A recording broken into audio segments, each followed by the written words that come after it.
Hello, I'm Alan, and welcome to today's edition of Alan's Cycling Adventures. Today is Monday, October 6th, 2025. I am continuing to build up to metric centuries again, and so this morning I am going for a 50-ish mile ride. I think it's about 52. It's a new route that I've never ridden before. I mapped it out last night. Hopefully it's a good one. If you enjoyed today's video, be sure to give it a thumbs up. Click the subscribe button to subscribe to my channel. And if you have any questions, comments, suggestions, or ideas for future editions of Alan's Cycling Adventures, be sure to leave them in the comments below. Well, without further ado, let's ride. As you can see, I really lucked out in terms of the weather this morning. Beautiful clear blue sky. I left at 7:58 a.m. and at the start time the weather was clear. It was clear throughout the day. Temperature at the start was 55 degrees Fahrenheit with a feels like of 53 degrees Fahrenheit. The humidity was 91% and the wind was 3.1 miles per hour from the southwest. The total length of this ride was 52.41 miles. Like I said, 52 something in the intro. I rode it at an average speed of 15.4 miles per hour and had a maximum speed of 43.6 miles per hour. I had a total moving time of 3 hours, 23 minutes, and 39 seconds, and an elapsed time of 3 hours, 56 minutes, and 57 seconds. My average heart rate was 135 beats per minute, and my max heart rate was 155 beats per minute. I burned a total of 1,281 calories, according to Strava. I had an average cadence of 76 RPM and a max cadence of 144 RPM. There was quite a bit of climbing on today's ride. You may recall from last week, I think I had about 1,200 or 1,300 feet of climbing on a 45-mile ride. Today's ride was 52 miles, and I climbed 2,558 feet, so roughly double the amount of climbing with only 5 miles further. On the ride, there were only 3 Garmin climbs, although there were a number of smaller intermediate climbs that were not insignificant. The first Garmin climb came at 10.6 miles in. It had an average gradient of 3%. It was 0.76 miles in length and had a total elevation gain of 121 feet. The second Garmin climb was a killer of a climb. This is the one, by the way, that I took a picture of the profile on my Garmin to show you that while the average gradient was only 4%, you could see that there were some much steeper kickers in there. That climb came at 28.1 miles in. It was 1.75 miles in length.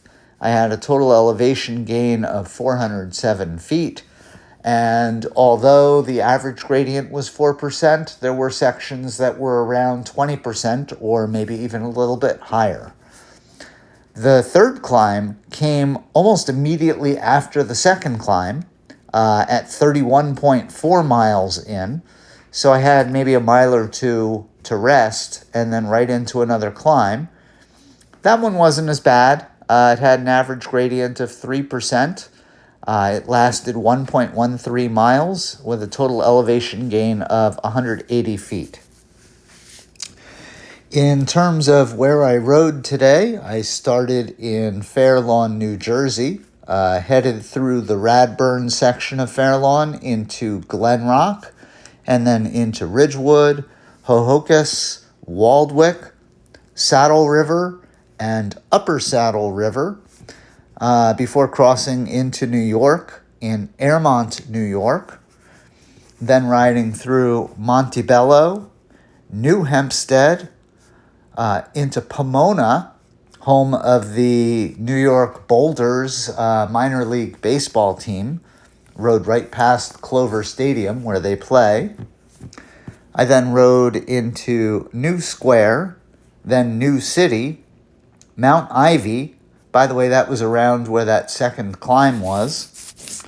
Then back into Pomona and back past Clover Stadium, and then back through New Hempstead, Montebello, Airmont, Upper Saddle River, New Jersey, because that's where I crossed into New Jersey, and then into Saddle River, then Waldwick, Ho-Ho-Kus, and then I went a little bit further east, and instead of going through Ridgewood, I went through Paramus and back into the Radburn section of Fairlawn before getting back to the house in Fairlawn. Someone had commented on my 45-mile route about the amount of traffic I was contending with. As you could see from this route, there was quite a bit of traffic, especially at the beginning of the ride, but also towards the end. Basically, in the area of Fairlawn, and as I proceeded north, there was a lot of traffic in the Fairlawn area, both at the start and at the finish. But as I proceeded north, the traffic thinned out. The roads were a little more rural. Not rural like farmland, but rural like lots and lots of trees and not a lot of developed areas, just kind of like forests. But really pretty area, lots of leaves starting to turn.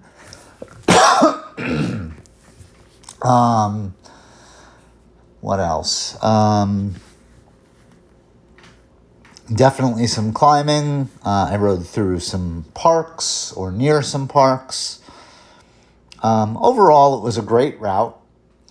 Next week, I am going to be doing a 55-mile ride, maybe a little bit over 55 miles, since this one was a little over 50 miles. I think I may do one more sub-century ride after the 55-miler, go just about 60 miles, and by the end of October, I will be back to riding metric centuries. I look forward to that. I don't know where my 55-mile route is going to take me next week. We shall see. I will probably map it out the night before, just as I did with this route. But it's been working well for me. I feel like I am getting closer and closer, closing in on being able to ride metric centuries without feeling like I killed myself on it.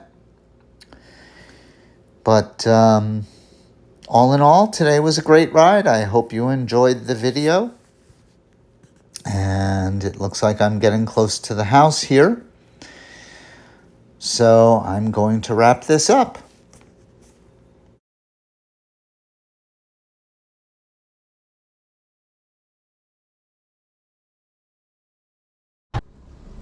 That was a great ride. I hope you enjoyed the video. And until next time, stay safe out there.